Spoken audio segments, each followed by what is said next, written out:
SPMIS Academy. Today we'll analyze important newspaper articles of 25th March 2021. Please note you can download the PDF version of today's newspaper analysis by clicking the link given in the comment section.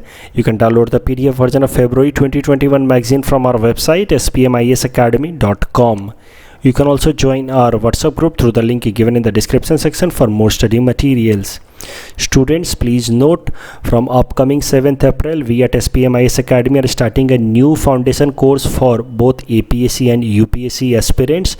Interested students can contact us on the given contact details here. This is the list of the topics that we'll be covering from today's newspaper. The first article is taken from editorial segment. It is about traffic jam in Suez Canal and this topic is important from our syllabus paper 2 world history point of view. एक बात आपको और ध्यान रखनी है कि world history सिर्फ UPSC के सिलेबस में है लेकिन एपीएससी के सिलेबस में नहीं है. तो यही एक दो छोटे मोटे अंतर हैं यूपीएससी और एपीएससी के सिलेबस में. अदरवाइज मोर और लेस सिलेबस सेम है except one big difference, that is कि एपीएससी के अंदर पेपर 6 एक स्पेसिफिक टॉपिक है जिसमें आसाम रिलेटेड क्वेश्चंस पूछे जाएंगे. अब देखते हैं इस करंट न्यूज़ के बारे में. तो इस करंट न्यूज़ को समझने से पहले सुएज कैनाल के बारे में समझ लेते हैं. देखिए, Suez canal is a man made water channel या वाटर वे जो कनेक्ट करता है रेड सी को मेडिटेरियन सी से, जो इजिप्ट के सिनाई पेनिनसुला से होते हुए गुजरता है.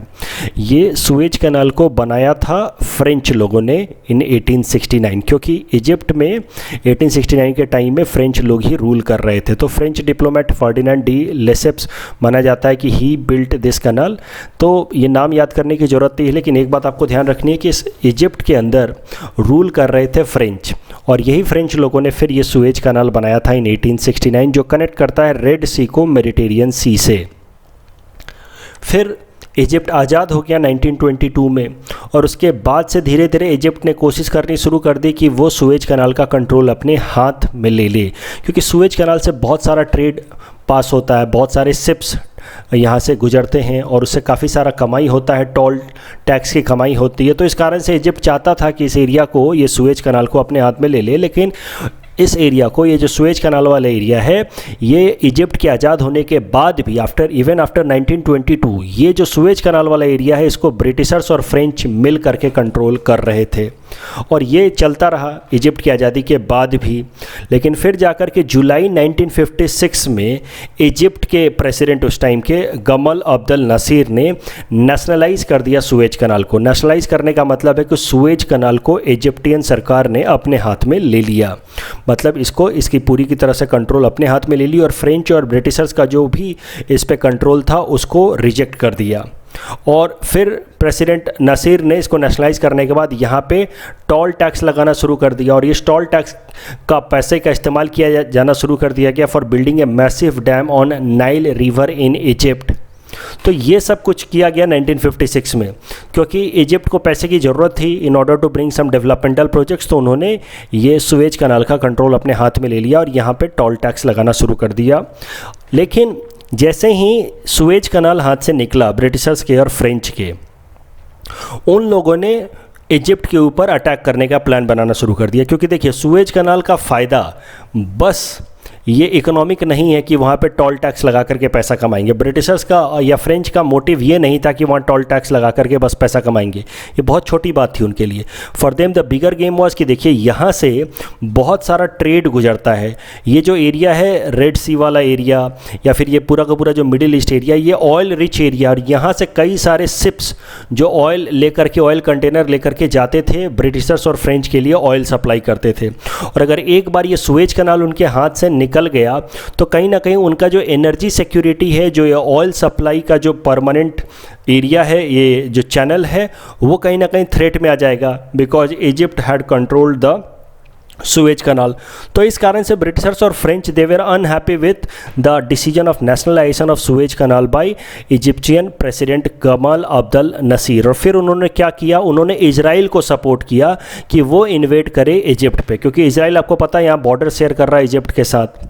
तो इजराइल ने अटैक किया इजिप्ट के ऊपर और लेट अक्टूबर में फिर British and French soldiers also landed and then a fight continued against Egypt.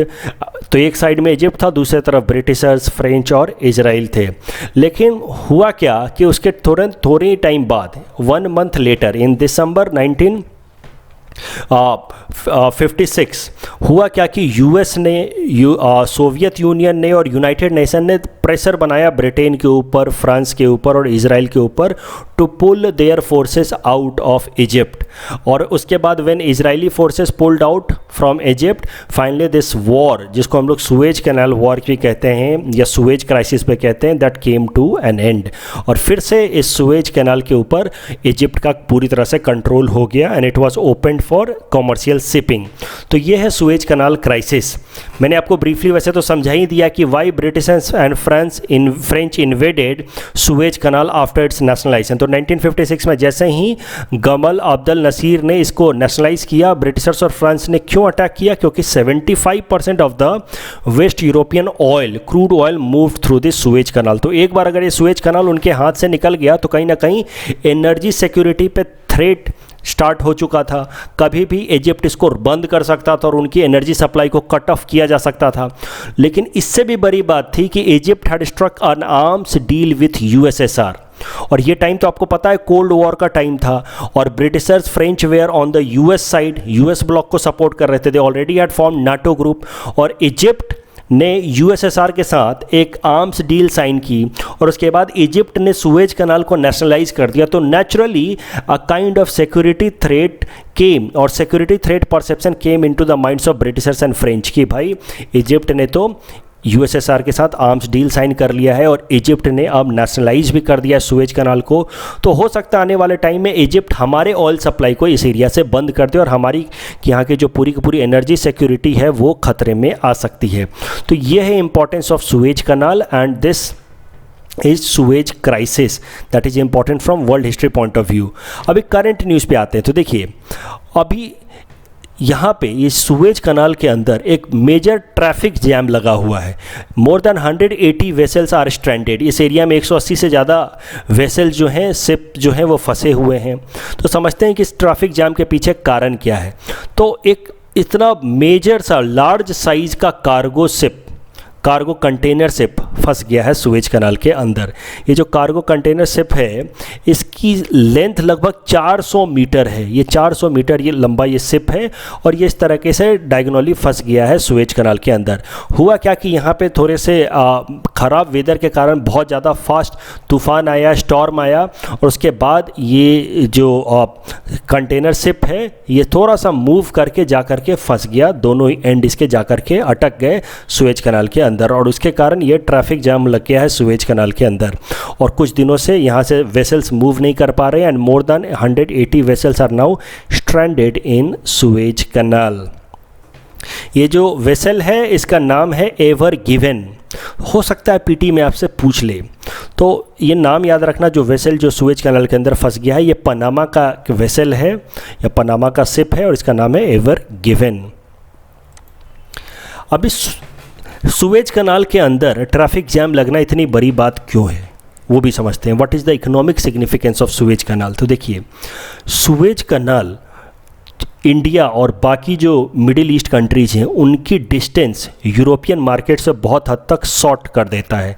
अगर आप देखिए मुंबई से अगर आपको यूरोपियन मार्केट लंदन तक जाना है तो आपको अगर आप सुएज कैनाल के रास्ते से गुजरते हैं तो आपको ट्रैवल करना होगा 11,600 किलोमीटर। लेकिन यही अगर ऑल्टरनेटिव रूट अगर आप लेते हैं, अगर आप केप ऑफ गुड होप से होते हुए जाते हैं तो आपको 19,000 किलोमीटर कवर करना होगा। मतलब 180% आपको ट्रैवल करना होगा with respect to the travel distance अगर आप सुएज कैनाल से मूव करते हैं। तो नेचुरली अगर यहाँ पे ट्रैफिक जैम लग गया है और अगर शिप्स को यहाँ से फिर केप ऑफ गुड होप से भेजा जाएगा यूरोप की तरफ तो टाइम भी ज़्यादा लगेगा और कॉस्ट भी ज़्यादा लगेगा। तो ये कारण है कि सुएज कैनाल का ब्लॉकेज जो है कि इंपॉर्टेंट कंसर्न बना हुआ है क्योंकि ये एक इंपॉर्टेंट ट्रेड रूट है। It's very important sea line of communication. पूरे दुनिया भर का 12% ट्रेड इस सुएज कैनाल से होकर के गुजरता है। It's a huge number and that is why this area is और Suez canal is also known as global trade artery. और इस एरिया में ट्रैफिक जैम लगना, कुछ भी दिन का डिले होना मतलब ह्यूज इकोनॉमिक लॉस। जैसा कि मैंने आपको बताया है ऑलरेडी कि इस एरिया से होते हुए जो वेस्टर्न यूरोपियन कंट्रीज जिनका क्रूड ऑयल सप्लाई होता है, तो अगर ये एरिया काफ़ी टाइम तक बंद रहा तो फिर वेस्टर्न यूरोपियन कंट्रीज़ का जो इकोनॉमिक जो एनर्जी सिक्योरिटी है वो थ्रेट में आ सकता है, उनकी क्रूड ऑयल की सप्लाई कट डाउन हो सकती है। तो ये सब कुछ कंसर्न्स हैं with respect to this traffic jam in Suez Canal. इस टॉपिक के बेसिस पे हमने आपको ये प्रैक्टिस क्वेश्चन दे रखा है। You can attempt this question and you can submit the answer in the comment section. The next article is taken from international segment. It is about Permanent Indus Commission. This topic is important from our syllabus paper 3 international relations point of view. So सब इस topic को समझने से पहले हमें Indus water treaty समझनी होगी। तो देखिए, Indus water treaty is a treaty between India and Pakistan with respect to Indus river systems. It's not about Indus river only, it's about Indus river system. तो इंडस रिवर सिस्टम में टोटल 6 नदियाँ आती हैं, इंडस, झेलम, चेनाब, रावी, बियाज, सतलज। और ये जो 6 नदियाँ, इनका पानी जो है that is shared between India and Pakistan. तो इन नदियों का पानी इंडस वाटर सिस्टम को किस तरीके से इंडिया और पाकिस्तान के बीच में शेयर होगा, इसके लिए एक ट्रीटी साइन हुई थी इंडिया और पाकिस्तान के बीच में। उस ट्रीटी का नाम है Indus water treaty. This treaty was signed in 1960। अगर इस ट्रीटी के मोटे मोटे प्रोविज़न देखे जाए तो हमें पता चलेगा कि रावी, बियाज और सतलज, इन तीनों का पानी इंडिया को एलोकेट किया गया है फॉर एक्सक्लूसिव यूज। मतलब इन तीनों का पानी पूरी तरह से इंडिया को बिलोंग करेगा, रावी का, बियाज का और सतलज का। जबकि जो वेस्टर्न नदियां हैं जैसे कि इंडस, झेलम या चेनाब, इनका पानी ब्रॉडली पाकिस्तान को एलोकेट किया गया है, लेकिन एक्सक्लूसिवली पाकिस्तान को एलोकेट नहीं किया गया है। इन तीनों नदियों का भी पानी, लगभग 20% तक पानी इंडस, झेलम और चेनाब का इंडिया इस्तेमाल कर सकता है according to this Indus water treaty. और ये जो 20% वाटर है इन तीनों नदियों का, इसका इस्तेमाल इंडिया कर सकता है for the purpose like irrigation, power generation and transport. तो ये प्रोविज़न है इंडस वाटर ट्रीटी के। और एक कमीशन भी बनाई गई है, परमानेंट कमीशन। एक बॉडी है इंडस वाटर कमीशन, जिससे परमानेंट बॉडी, जिसको इसलिए बनाया गया है कि ताकि कभी फ्यूचर में कोई डिस्प्यूट हो जाए इंडिया और पाकिस्तान के बीच में with respect to this Indus water treaty, तो ये इंडस कमीशन उस डिस्प्यूट को रिजॉल्व करेगा। तो होता क्या है कि टाइम टू टाइम ये बॉडी, इन परमानेंट इंडस कमीशन, इनकी मीटिंग होते रहती है और जो भी छोटे मोटे कंसर्न्स होते हैं इंडिया और पाकिस्तान के बीच में with respect to sharing of the water of Indus system, वो डिस्कस किए जाते हैं इन परमानेंट इंडस कमीशन। यहाँ कुछ इंपॉर्टेंट इन्फॉर्मेशन है वो ध्यान रखना। ये जो इंडस वाटर ट्रीटी है, इसमें इंडिया की तरफ से सिग्नेटरी थे प्राइम मिनिस्टर जवाहरलाल नेहरू, जबकि पाकिस्तान की तरफ से सिग्नेटरी थे उनके president Ayub Khan. And this Indus water treaty was brokered by World Bank. अब करंट न्यूज़ पे आ जाते हैं। तो देखो, जैसा कि मैंने आपको बताया कि time to time permanent Indus commission की मीटिंग होती रहती है। तो एक ऐसी ही एक मीटिंग हुई है the day before yesterday, that is on 23 मार्च। तो ये परमानेंट इंडस कमीशन की एक मीटिंग हुई थी परसों 23 मार्च को। और इसके पहले परमानेंट इंडस कमीशन की मीटिंग हुई थी 29 अगस्त 2018 को। तो लगभग 2.5 से 3 साल हो चुके हैं। उसके बाद से ये मीटिंग अभी तक नहीं हो पाई थी। परमानेंट इंडस कमीशन की मीटिंग नहीं हो पाई थी because of terrorist attack conducted by Pakistan. Of course आपको तो पता ही है कि पाकिस्तान ने या पाकिस्तानी अथॉरिटीज़ ने या फिर डायरेक्ट या इनडायरेक्ट सपोर्ट किया था पुलवामा टेररिस्ट अटैक में 2019 में, जो 14 अप्रैल को जम्मू कश्मीर के अंदर पुलवामा में हुआ था इन 2019। तो उसके बाद से हमने पाकिस्तान के साथ हर तरह के कनेक्शंस तोड़ दिए थे, including this meeting of permanent Indus commission. लेकिन अब पाकिस्तान ने, आपको पता है कि it has started again gesture for developing और नॉर्मलाइजिंग टाइज विथ इंडिया। मैंने आर्टिकल भी शेयर किया था जिसमें इस्लामाबाद सिक्योरिटी डायलॉग में बताया था कि कैसे पाकिस्तान के प्रधानमंत्री और उनके आर्मी जनरल ने कहा है कि इंडिया के साथ वो कंड्यूसिव इन्वायरमेंट बिल्ड करना चाहते हैं, टाइज को नॉर्मलाइज करना चाहते हैं। तो ऐसे जेस्चर्स के बाद when Pakistan has shown some interest in rebuilding ties with India, उसके बाद से इंडिया ने फिर से पाकिस्तान के साथ अपने संबंध सुधारने के प्रोसेस में कुछ काम शुरू किया। और उसी कॉन्टेक्स्ट में फिर ये परमानेंट इंडस कमीशन की मीटिंग हुई है ऑन 23 मार्च। अब ये जो 23 मार्च डेट है, ये हिस्टोरिकली सिग्निफिकेंट डेट है for both India and Pakistan. तो एक एक करके देख लेते हैं। इसी आर्टिकल में दिया है कि 23 मार्च पाकिस्तान के लिए क्यों इंपॉर्टेंट है हिस्टोरिकली और इंडिया के लिए क्यों इंपॉर्टेंट है हिस्टोरिकली। तो देखिए, this day 23 March is considered as national day of Pakistan. National day of Pakistan इसलिए माना जाता है क्योंकि इसी दिन on 23 March in 1940 Lahore resolution was passed by Muslim League which paved way for creation of Pakistan. तो ये तो आपने पढ़ ही रखा होगा इंडियन हिस्ट्री में कि लाहौर रिजोल्यूशन 23 मार्च को उन्होंने पास किया 1940 में मुस्लिम लीग में, जिसमें उन्होंने कहा कि अब they will not settle for anything less than A separate country for Muslim community and that country will be named Pakistan. तो इस कारण से ये इस दिन को मनाते हैं अपने नेशनल डे ऑफ पाकिस्तान की तरह। और हमारे लिए दिन क्यों इंपॉर्टेंट है वो तो आप जानते ही होंगे। हमारे लिए, इंडिया के लिए ये दिन शहीद दिवस की तरह माना जाता है क्योंकि इसी दिन ऑन दिस 23 मार्च 1931 हमारे देश के 3 फ्रीडम फाइटर्स भगत सिंह, सुखदेव और राजगुरु को फांसी दी गई थी। They were hang to death by Britishers for Saunders murder case. तो ये तो इस कारण से इंडिया के अंदर ये दिन हिस्टोरिकली सिग्निफिकेंट माना जाता है। The next article is taken from national segment. It is about National Commission for Allied and Healthcare Professionals Bill 2021. This topic is important from our syllabus paper 3 governance point of view, especially subsector health. तो देखिए current news क्या है। लोकसभा ने national commission for allied and health care professional bill 2021 पास कर दिया और ये bill Rajya Sabha से ऑलरेडी पास हो चुका है। तो मुद्दा ये है कि अब ये कानून बन जाएगा। ये हेल्थ केयर प्रोफेशनल बिल 2021 अब ये कानून बन जाएगा। तो इस बिल का ऑब्जेक्टिव क्या है वो समझते हैं। अगर सरल शब्दों में देखें तो इसका ऑब्जेक्टिव है to regulate and standardise education and practice of allied health professionals and health care professionals.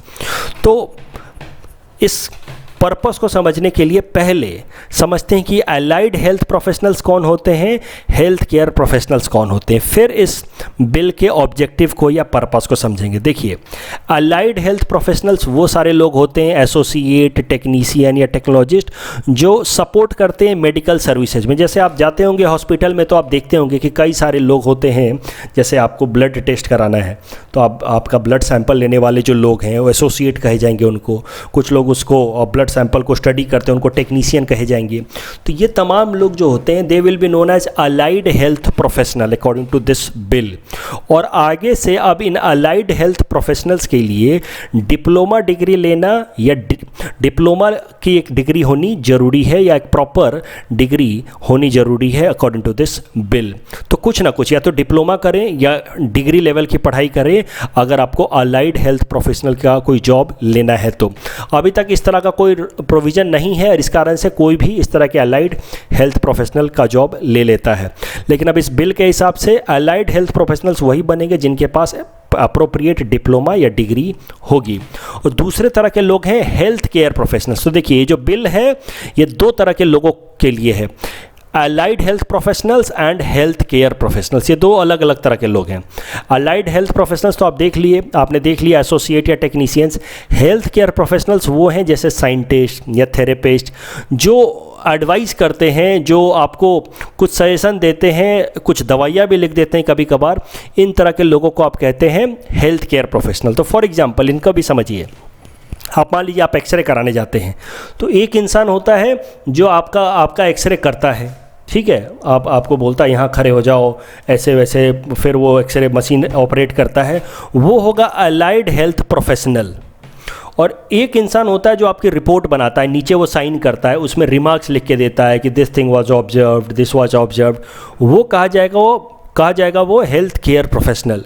तो हेल्थ केयर प्रोफेशनल बनने के लिए अब आपको एक सर्टेन डिग्री होनी चाहिए, तभी जाकर के आप हेल्थ केयर प्रोफेशनल का रोल प्ले कर पाएंगे अकॉर्डिंग टू दिस बिल। तो 2 तरह के लोग हैं, allied health professional and health care professional. और इस बिल का काम है to regulate and standardise education and practice of these 2 activities. तो अब ये 2 एक्टिविटी करने के लिए क्या एजुकेशन होगी, किस तरीके से आप ये प्रैक्टिस करेंगे, वो सब इस बिल में लिखा गया है। अभी एक और कमीशन बनाया गया है, एक और बॉडी बनाई गई है इसी पर्पस के लिए। उस कमीशन या उस बॉडी का नाम है national commission for allied and health care professionals. तो ये जो बॉडी होगी that has been set up under this bill, national commission for allied and health care professional, इस बॉडी का काम होगा to frame policy and standards for regulating education and practice and create and maintain online central register for all registered professionals. तो ये national commission for allied and health care professions क्या करेगी, ये body कि basic criteria set करेगी, basic standard of education set करेगी कि कौन से डिग्री का एग्ज़ाम देकर के आप हेल्थ केयर प्रोफेशनल बन सकते हैं, कौन सा डिप्लोमा या डिग्री लेकर के आप अलाइड हेल्थ प्रोफेशनल बन सकते हैं। तो ये सब कुछ ये बॉडी इस्टेब्लिश करेगी, national commission for allied and health profession. उसके अलावा ये बॉडी ऑनलाइन डाटा भी मेंटेन करेगी, ऑनलाइन रजिस्टर भी मेंटेन करेगी कि कौन कौन से लोग कौन कौन से हेल्थ केयर प्रोफेशनल का रोल प्ले कर रहे हैं, मतलब आपको कौन कौन सा जॉब मिला हुआ है, कौन सी आपकी डिग्री मिली है। जैसे आपको कॉलेज से जब डिग्री मिलती है, मान लीजिए बीटेक की या मेडिकल की, तो आजकल एक ऑनलाइन डाटा जैसे मेंटेन होता है कि इन लोगों ने इस साल ये बीटेक डिग्री ली इस पर्टिकुलर ट्रेड में, वैसे ही इन सारे हेल्थ केयर प्रोफेशनल्स का भी एक ऑनलाइन रजिस्टर मेंटेन होगा और वो रजिस्टर मेंटेन करेगी ये body, national commission for allied health care profession. तो अब आगे से आप देख सकते हैं अगर कोई भी ये रोल प्ले कर रहा है तो अलाइड हेल्थ केयर प्रोफेशंस का, तो आप देख सकते हैं कि ये इंसान इसके लिए एलिजिबल है कि नहीं by going to this online register. उसके अलावा एक प्रॉपर एग्ज़ाम होगा, एक एंट्रेंस टेस्ट होगा, और वो entrance test for allied health care professionals या हेल्थ केयर प्रोफेशनल्स, वो एंट्रेंस टेस्ट कराएगी ये body, national commission for allied and health care profession. और इसमें प्रॉपर अलग अलग तरह के कैटेगरी आइडेंटिफाई किए गए हैं for health care professionals, allied health care professionals. For example burn care के अलग होंगे, सर्जिकल केयर के अलग होंगे, एनेस्थीसिया के अलग होंगे। ये सब अलग अलग तरह के हेल्थ केयर प्रोफेशनल्स या अलाइड हेल्थ केयर प्रोफेशनल्स की क्राइटेरिया डिसाइड की गई और सबके लिए अलग अलग एग्ज़ाम होगा और उस एग्ज़ाम में आप जब पास होंगे तभी जाकर के आपको एक डिग्री मिलेगी या डिप्लोमा मिलेगी to engage into these economic activities. और उसके अलावा इस बिल में ये भी लिखा गया है कि ये जो national commission for allied and health care profession है ये तो सेंट्रल लेवल पे होगा ही होगा, स्टेट लेवल पे हर एक स्टेट की सरकार एक state allied and health care council बनाएगी अपने अपने स्टेट के अंदर with in 6 months। The next article is again taken from national segment. It is about National Capital Territory of Delhi Amendment Bill 2021. This topic is important from our syllabus paper 3 Indian polity point of view. तो देखिए इस article का जल्दी से background देख लेते हैं। आपको मैंने पहले भी बताया है कि भारत सरकार ने एक बिल रखा है पार्लियामेंट के अंदर, उस बिल का नाम है national capital territory of Delhi amendment bill 2021। इस बिल के हिसाब से दिल्ली सरकार का मतलब होगा, दिल्ली गवर्नमेंट का मतलब होगा the lieutenant governor of Delhi, not the chief minister and his council of minister. और जो तमाम एग्जीक्यूटिव पावर होंगे दिल्ली की that will be exercised by lieutenant governor. तो मिला जुला करके मुद्दा ये है कि जो पावर है चीफ मिनिस्टर और काउंसिल ऑफ मिनिस्टर्स की वो बहुत हद तक कर्टेल की गई हैं with help of this particular bill. और ये बिल की पूरी एनालिसिस हमने की है in our newspaper analysis of 16 March 2021 in editorial section. तो अगर आपको इस बिल का बैकग्राउंड याद ना आ रहा हो, इसके प्रोविजंस याद ना आ रहे हों, तो आप जाकर के ये न्यूज़पेपर एनालिसिस इस तारीख के 16 मार्च के देख सकते हैं। आज हम बस इसमें आगे का अपडेट देखेंगे। ये बिल जब लास्ट टाइम मैंने कवर किया था तो at that time I told you that this bill has been presented in Lok Sabha, but update is that this bill has now been passed by both houses of the parliament, Lok Sabha as well as Rajya Sabha. पहले ये लोकसभा से पास कराया गया, अब इसको राज्यसभा से भी पास करा दिया गया है। जब राज्यसभा से पास कराया जा रहा था तो तमाम अपोजिशन पार्टीज के लीडर्स ने इसको अपोज किया, लेकिन उसके बावजूद भी ये राज्यसभा से पास हो चुका है। जो लीडर्स अपोज कर रहे हैं उनका ऐसा मानना है कि this bill is completely against federal feature, it is a non federal feature, in fact पूरी तरह से फेडरलिज्म के अगेंस्ट है। जो अपोजिशन लीडर्स हैं वो उनका कहना है कि what is the point of elections in Delhi if you are making lieutenant governor the executive और द लीडर। आखिर दिल्ली में इलेक्शन करा के वहाँ सरकार बना के फ़ायदा क्या है जब आपने सारे के सारे पावर लेफ्टिनेंट गवर्नर को दे दी है। तो इस तरीके से it is anti democratic idea, it is against the popular support idea. तो जिनको लोगों ने पॉपुलर सपोर्ट दिया है, जिनको लोगों ने वोट दिया, अरविंद केजरीवाल जी को वोट दिया, उनकी पार्टी को वोट दिया, उनके सारे पावर्स आपने छीन लिए। So this is some sort of non federal और एंटी डेमोक्रेटिक बिल, इस तरह से क्रिटिसाइज कर रहे हैं अपोजिशन पार्टीज। अरविंद केजरीवाल जी ने भी इस तरह का ट्वीट किया है कि Rajya Sabha pass this amendment bill sad day for Indian democracy, लेकिन उन्होंने कहा we will continue to struggle to restore power back to the people. The next article is taken from environment segment. It is about Tiger Translocation Project. This topic is important from our syllabus paper 4 environment point of view. तो देखिए current news क्या है पहले वो समझते हैं. In fact current news को समझने से पहले समझ लेते हैं कि ये टाइगर ट्रांसलोकेशन प्रोजेक्ट है क्या. तो 2018 में लगभग अब से 3 साल पहले मध्य प्रदेश के 2 जगहों से, एक तो बांधवगढ़ टाइगर रिजर्व से और दूसरा कान्हा टाइगर रिजर्व से 2 टाइगर्स ट्रांसफ़र किए गए थे सतकोसिया टाइगर रिजर्व के अंदर इन उड़ीसा. तो कान्हा टाइगर रिजर्व से एक फीमेल टाइगर जिसका नाम था सुंदरी, उसको ट्रांसफ़र किया गया था, और बांधवगढ़ से एक मेल टाइगर को ट्रांसफ़र किया गया था. कान्हा टाइगर रिजर्व से एक मेल टाइगर को ट्रांसफ़र किया गया था, उसका नाम था महावीर. अब ये सब नाम इम्पॉर्टेंट नहीं है ऑफ कोर्स, ये आपको याद ध्यान नहीं रखना है. मुद्दा ये है कि मध्य प्रदेश के 2 टाइगर रिजर्व हैं, कान्हा टाइगर रिजर्व और बांधवगढ़ टाइगर रिजर्व. वहाँ से टाइगर्स ट्रांसफ़र किए गए थे सतकोसिया टाइगर रिजर्व में इन उड़ीसा. इसके पीछे कारण क्या था? कारण ये था कि ये जो मध्य प्रदेश का एरिया था वहाँ पे टाइगर की पॉपुलेशन बढ़ गई थी, बहुत ज़्यादा हो गई थी. They had excess tigers leading to the problem of territorial disputes. तो टाइगर्स की आपस में टेरिटोरियल डिस्प्यूट हो रही थी. आप सुनते होंगे, फिल्मों में भी इस तरह के डायलॉग सुनते रहते होंगे कि इलाके में बस एक ही शेर हो सकता है. तो वो इसलिए होता है क्योंकि अगर 2 या 3 शेर हो गए तो फिर जो जानवर हैं वो कम हो जाएंगे, इन शेरों का पेट नहीं भरेगा. इसलिए एक नॉर्मली एक एरिया में एक ही टाइगर या एक ही कार्निवोरस जो लार्ज साइज़ का कार्निवोरस होता है वो एक ही होता है उस एरिया में, क्योंकि एक एरिया उससे ज़्यादा कार्निवोरस को सपोर्ट नहीं कर सकता. तो जब एक एरिया में ज़्यादा टाइगर्स हो गए, ज़्यादा लॉयंस हो गए, तो फिर उनके बीच में टेरिटोरियल डिस्प्यूट्स होती है और फिर वो अपना दूसरा, जो भी टाइगर थोड़ा कमज़ोर होता है वो फिर अपना दूसरा एरिया जाकर के ढूंढता है. तो इस तरीके से इलाके में या एक एरिया में एक ही शेर होता है.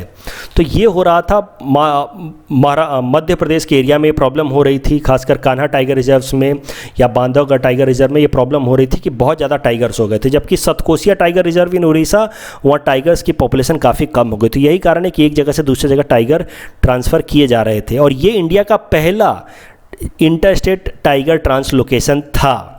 लेकिन ये प्रोजेक्ट फेल हो गया.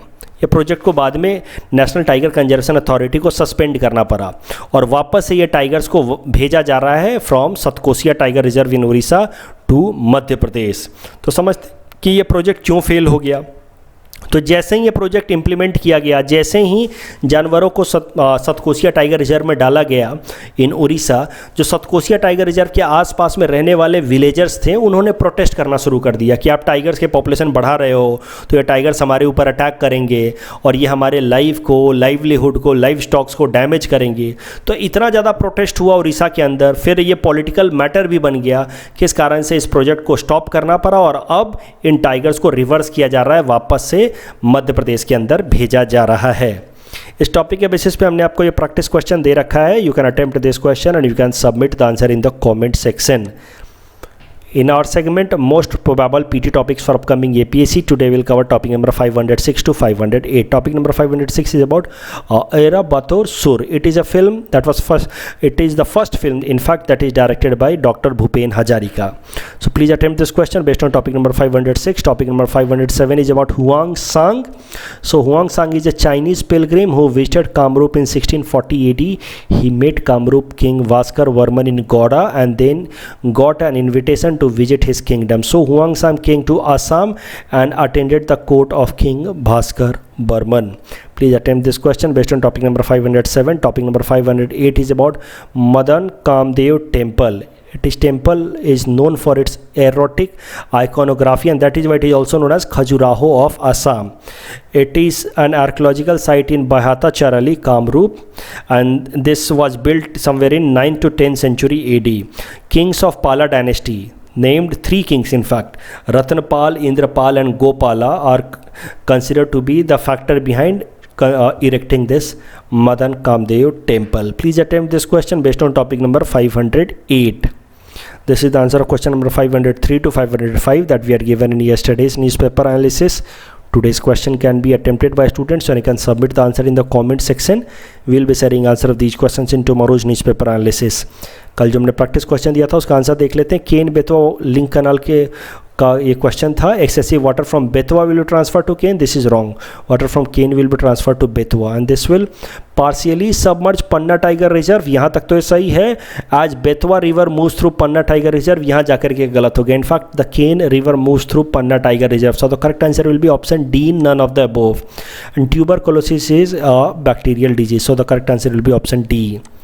That's all from our side for today. Thanks for watching.